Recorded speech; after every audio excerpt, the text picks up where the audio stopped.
সুপ্রিয় দর্শক, স্বাগত জানাচ্ছি। পৃথিবীর সবচেয়ে বড় আর জনবহুল মহাদেশ এশিয়া। এই মহাদেশের গুরুত্বপূর্ণ একটি অঞ্চল দক্ষিণ এশিয়া। এই অঞ্চলে বাংলাদেশ, ভারত, মিয়ানমারের মতো দেশ রয়েছে। এবার আরও একটি নতুন দেশ পেতে যাচ্ছে দক্ষিণ এশিয়া। প্রশ্ন হচ্ছে, কোথায় হচ্ছে সেই দেশ? নতুন এই দেশ গঠিত হলে চীন, ভারত আর বাংলাদেশের জন্য কি হবে? নতুন এই দেশটি বাংলাদেশ থেকে কি চায়? এসব প্রশ্নের উত্তর সহ দক্ষিণ এশিয়ার নতুন দেশের আদ্যপান্ত নিয়ে সাজিয়েছি এবারের পর্বটি। বিস্তারিত জানতে পুরো ভিডিওটি দেখুন। দর্শক, চলুন চলে যাই মূল ভিডিওতে।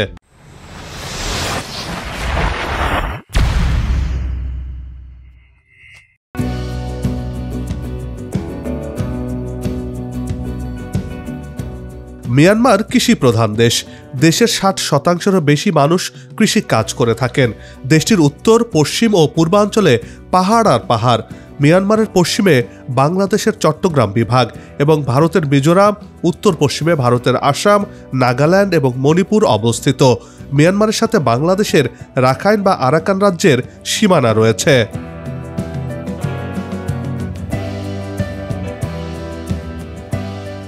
মিয়ানমারের দখলে চলে যাওয়া আরাকান তথা রাখাইন রাজ্যটি মূলত একটি স্বতন্ত্র দেশ হিসেবে পরিচিত ছিল।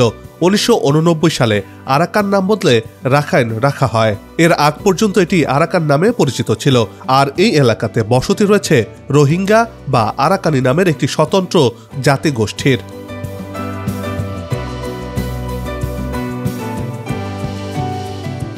মিয়ানমারের রাখাইন রাজ্য যুক্তরাষ্ট্র, চীন, ভারত ও বাংলাদেশের কাছে কৌশলগত দিক থেকে খুবই গুরুত্বপূর্ণ। রাজনৈতিক ও অর্থনৈতিক উভয় কারণেই এই রাজ্যটির গুরুত্ব কোনো অংশেই কম নয়। রাখাইন রাজ্যটি চীনের অন্যতম প্রধান স্বার্থ প্রাকৃতিক সম্পদ। রাজ্যটিতে 4.5 ট্রিলিয়ন গ্যাসের বিশাল মজুদ রয়েছে।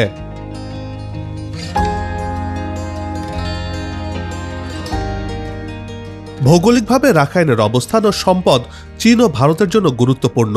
তাই রাখাইনকে নিজেদের বলায় রাখতে এশিয়ার দুই পরাশক্তি ভারত ও চীন এরই মধ্যে তাদের জাল বিস্তার করে ফেলেছে।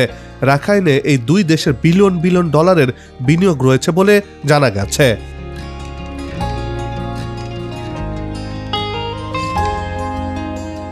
চীন রাখাইনের চাওকপিউয়ে গড়ে তুলেছে গভীর সমুদ্র বন্দর। বঙ্গোপসাগরে ভারত ও যুক্তরাষ্ট্রের প্রভাব মোকাবেলায় রাখাইনের এই বন্দর চীনের মহা অস্ত্র। এই বন্দর থেকে গ্যাস সরাসরি চীনের ইউনান প্রদেশে নিতে পাইপলাইন স্থাপন করেছে বেইজিং। এখান থেকে প্রতি বছর 12 বিলিয়ন ঘনফুট গ্যাস সরবরাহ করা হয়, যা যায় সরাসরি চীনে।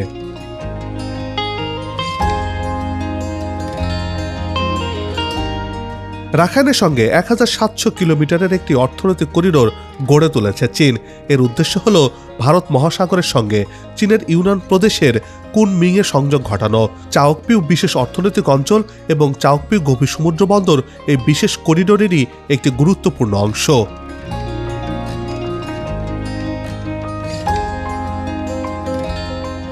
রাখাইনে রয়েছে তেলেরও বড় মজুদ। 2008 সালে অপরিশোধিত তেলের পাইপলাইনের চুক্তি করে চীন। 2017 সালে রোহিঙ্গাদের ওপর নির্যাতন চালানোর মাত্র 4 মাস আগ থেকে এই পাইপলাইনে চীনের ইউনান প্রদেশে তেল সরবরাহ শুরু হয়। চীনের ওয়ান বেল্ট অ্যান্ড রোড ইনিশিয়েটিভের অন্যতম কেন্দ্রবিন্দু এই রাখাইন রাজ্য।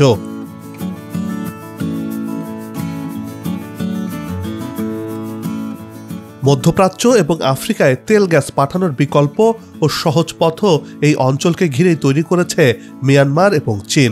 মিয়ানমারের ইয়াবতী নদীতে চীনের 13,000 মেগাওয়াটের এক জলবিদ্যুৎ প্রকল্প রয়েছে।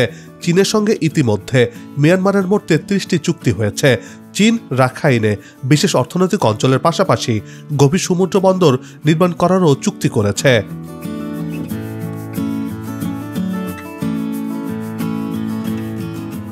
দক্ষিণ এশিয়ায় চীনের প্রভাব খর্ব করতে মিয়ানমারকে কাছে টানছে ভারত। তাই রাখাইনে বড় ধরনের বিনিয়োগ করার ঘোষণা দিয়েছে দেশটি। চীন যেহেতু রাখাইনে গভীর সমুদ্র বন্দর করছে, তাই ভারত চাইছে কৌশলগতভাবে গুরুত্বপূর্ণ রাখাইনের সিটওয়ে বন্দর প্রকল্পের কাজটি। সিটওয়েতে গভীর সমুদ্র বন্দর ও অভ্যন্তরীণ নৌ টার্মিনাল নির্মাণ করছে ভারত। এ প্রকল্পের কাজ শেষ হলে সমুদ্রপথে কলকাতার সঙ্গে রাখাইনের সিটওয়ে, যা আগে আকিয়াব নামে পরিচিত ছিল, সেখানটার সাথে সরাসরি সংযুক্ত হবে।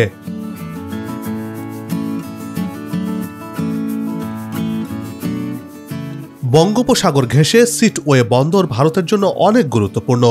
কলকাতা থেকে ভারতের 7 সিস্টার্স খ্যাত 7 রাজ্যে পণ্য পরিবহনে এই রুটটি ব্যবহৃত হবে। এটি সম্পন্ন হলে নদীপথে সিটওয়ের সঙ্গে মিয়ানমারের চীন রাজ্যের পালেটওয়া বন্দরকে সংযুক্ত করবে। এরপর সড়ক পথে পালেটওয়া সংযুক্ত হবে মিজোরামের জরিনপুইয়ের সঙ্গে।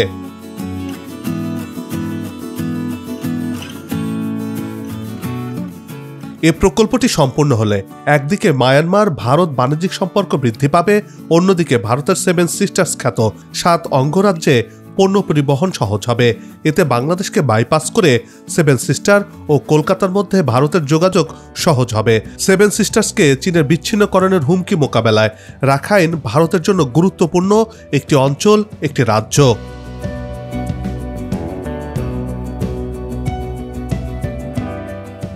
রাখাইন রাজ্যের বিশাল প্রাকৃতিক সম্পদ ও ভূ রাজনৈতিক অবস্থানের কারণে অঞ্চলটির প্রতি আগ্রহী যুক্তরাষ্ট্র ও তার মিত্ররা। এজন্য রোহিঙ্গা সংকট নিয়ে নিষেধাজ্ঞার মতো পদক্ষেপ ছাড়া তারা তেমন উচ্চবাক্য করে না বলে মনে করছেন আন্তর্জাতিক সম্পর্ক বিশ্লেষকরা।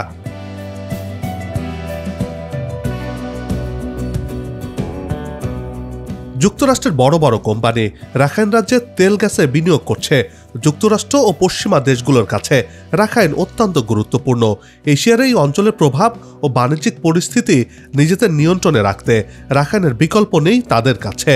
মার্কিনিরা ভারত মহাসাগরে তাদের উপস্থিতি বাড়াতে চায়।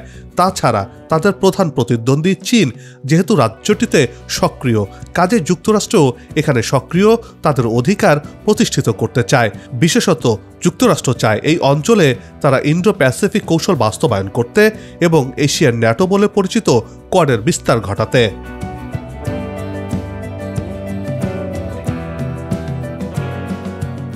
অন্যদিকে বাংলাদেশের অন্যতম নিকটতম প্রতিবেশী দেশ মিয়ানমার, যা আগে বার্মা নামেও পরিচিত ছিল। মিয়ানমার প্রতিবেশী রাষ্ট্র হলেও বাংলাদেশিদের কাছে অনেকটা অচেনা একটি দেশ। প্রতিবেশী দুই দেশের জনগণের মধ্যে তেমন কোনো যোগাযোগ নেই, সম্পর্কের আদান প্রদানও নেই। সরকারি পর্যায়ে দেশটির সাথে কূটনৈতিক সম্পর্ক থাকলেও মিয়ানমার বরাবরই বাংলাদেশের জন্য সংকটই তৈরি করেছে। মিয়ানমার থেকে বিতাড়িত প্রায় 15 লাখ রোহিঙ্গা বোঝা হয়ে রয়েছে এখন বাংলাদেশের জন্য। গেল কয়েক বছর ধরে দেশটির অভ্যন্তরীণ জাতিগত দাঙ্গা, গৃহযুদ্ধ, যা বাংলাদেশের সীমান্ত এলাকাকে অস্থির করে তুলেছে। আর এবার সীমান্তে যোগ হয়েছে নতুন একটি ইস্যু, আরাকান আর্মি।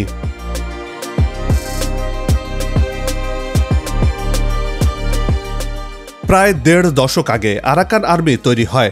রাখাইন রাজ্যকে ঘিরে এরই মধ্যে উত্তেজনা দেখা দিয়েছে। সরকারি বাহিনীকে রীতিমতো পরাজিত করে তারা পুরো অঞ্চল দখলে নিয়েছে। বর্তমানে গোষ্ঠীটি রাজ্যের 17টি গুরুত্বপূর্ণ টাউনশিপের মধ্যে 15টি এবং পুরো অঞ্চলের 90% বেশি ভূখণ্ড দখলে নিয়েছে। গোষ্ঠীটি বাংলাদেশ মিয়ানমারের 271 কিলোমিটার সীমান্তের পুরোটাই নিয়ন্ত্রণ করছে।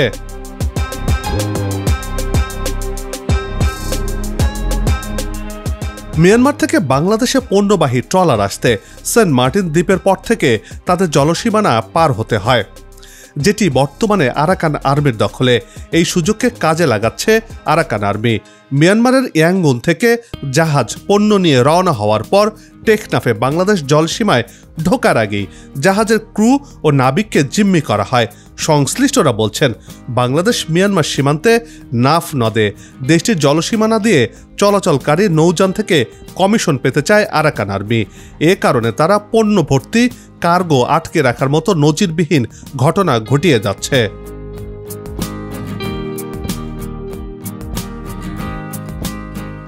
এসব ঘটনা স্বাভাবিক বাণিজ্য পরিস্থিতি ব্যাহত করছে। এ কারণে দেশের সীমান্ত সুরক্ষা এবং রোহিঙ্গাদের প্রত্যাবর্ষণের স্বার্থে মিয়ানমারের রাখাইন রাজ্যের সিংহভাগ দখল নেওয়া আরাকান আর্মির সাথে যোগাযোগ রাখছে বাংলাদেশ। এমন তথ্য জানিয়েছেন স্বরাষ্ট্র উপদেষ্টা জাহাঙ্গীর আলম চৌধুরী। মিয়ানমার থেকে নিরাপদে নাফ নদের সীমান্ত অতিক্রমের সময় আরাকান আর্মিকে ট্যাক্স দিতে হচ্ছে বলেও জানান তিনি। 1 মার্চ কক্সবাজার জেলা প্রশাসকের সম্মেলনের সময় স্বরাষ্ট্র ও কৃষি মন্ত্রণালয়ের কর্মকর্তাদের সাথে মতবিনিময় শেষে সাংবাদিকদের এসব কথা বলেন তিনি। কৌশলগত নীতি ও কূটনীতি দেশের জাতীয় স্বার্থ রক্ষা এবং রাখাইন সমস্যার শান্তিপূর্ণ সমাধান নিশ্চিত করতে সংশ্লিষ্টদের প্রতি আহ্বান জানিয়েছেন বিশেষজ্ঞরা।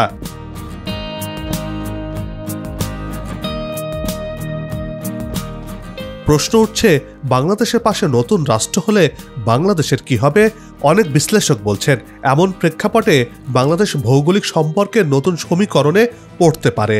দক্ষতার সাথেই আগামীতে বাংলাদেশ এই সমীকরণ মেলাতে পারবে বলেই মনে করছেন তারা।